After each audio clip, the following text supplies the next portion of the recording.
Mel and I are in Canton, and we're on our way to visit Miss Stonecliff. But we need your help. Well, what do you want me to do? Keep tabs on Mother's answering machine, and if Miss Stonecliff should leave any messages after we've seen her, erase them. Oh, wait a minute. First you wanted me to go through Dorian's phone bill, now this?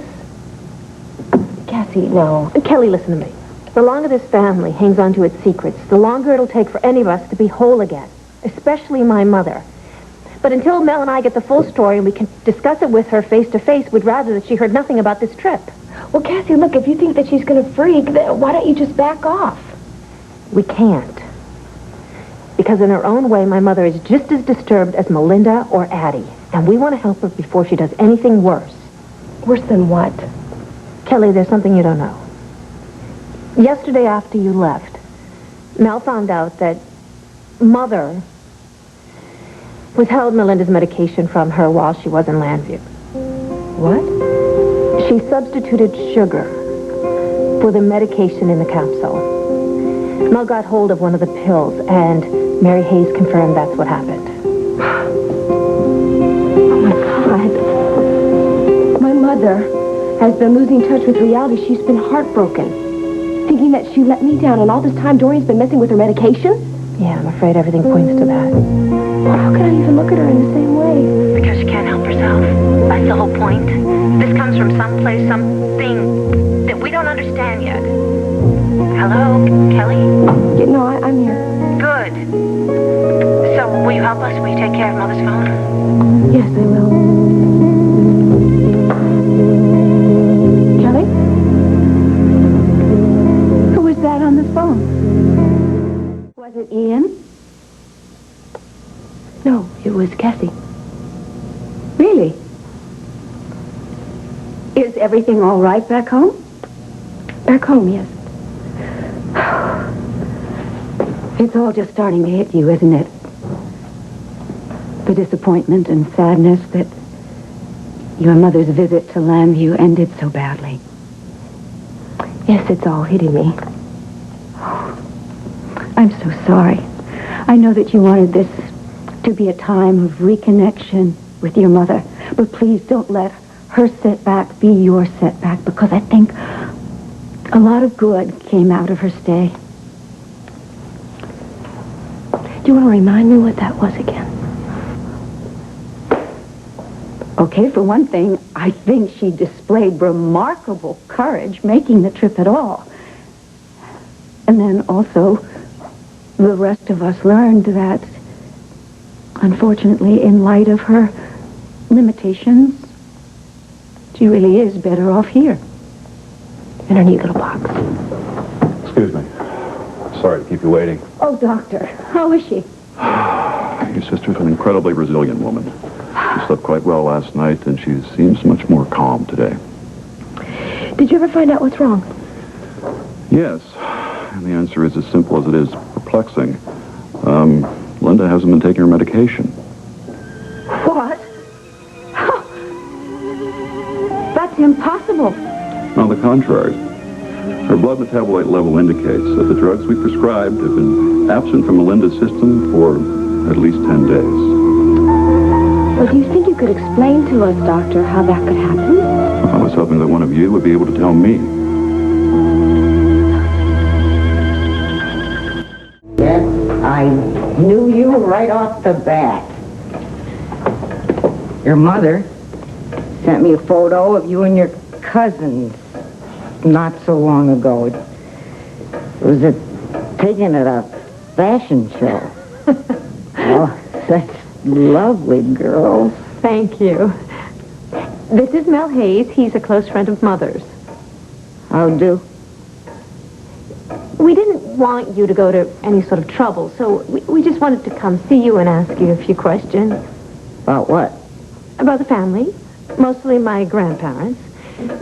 Blair and Kelly and I had gotten together over Thanksgiving, and we realized we know next to nothing about the Cramer family, so I decided to come see you. Isn't that wonderful? You wait right here.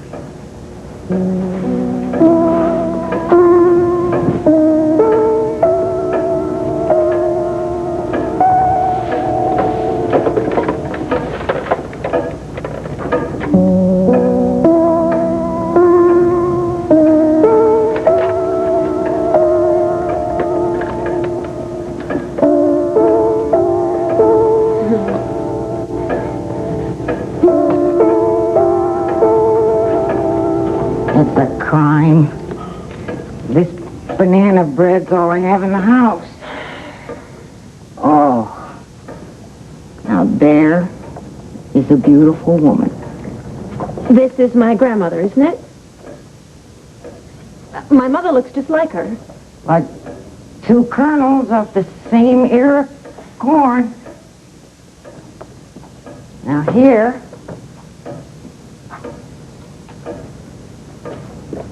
this your grandmother had taken as a gift for your grandfather, Dr. Louis Cramer. Oh.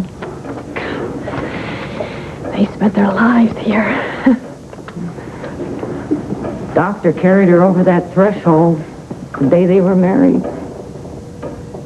She was 18. Her parents were teachers in Odessa, of White Russians. They came to the States after the Revolution with nothing but the breath in their bodies. Sonya was born in Cincinnati. And you were her nanny? My first job. I was a 15-year-old, fresh off my own family's farm in Illinois. I was led out onto a front porch, and there was an angel with a smile that could have lit up all creation. That was Sonya.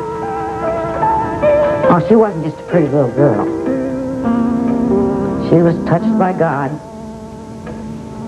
She had music in her, fire, life. She was one of the special people. Doctor knew that the second he laid eyes on her. How did they meet? He came to her debut at the Cleveland Symphony.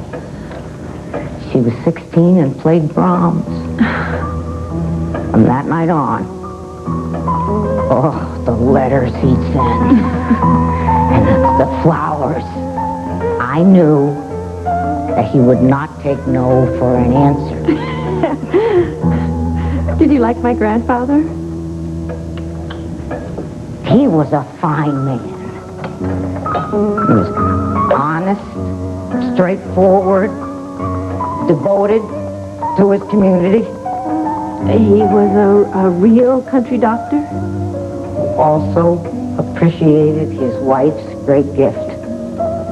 In the first years of their marriage, he understood exactly what she needed as an artist and a woman and gave it to her before she even asked.